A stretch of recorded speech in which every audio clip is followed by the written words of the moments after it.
10 August એટલે વિશ્વ સિંહ દિવસ।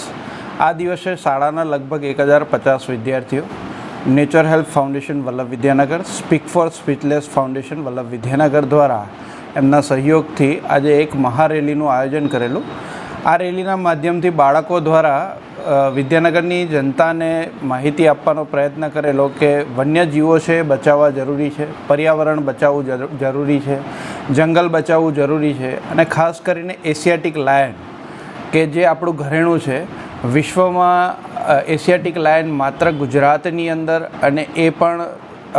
કાઠિયાવાડની અંદર ગીર પંથકની અંદર જોવા મળતા હોય તો એનું સંવર્ધન થાય, એનો બચાવ થાય એ અંગેની માહિતી આપવા અને જાગૃતિ લાવવા માટે એક મહારેલીનું આયોજન કરવામાં આવેલું।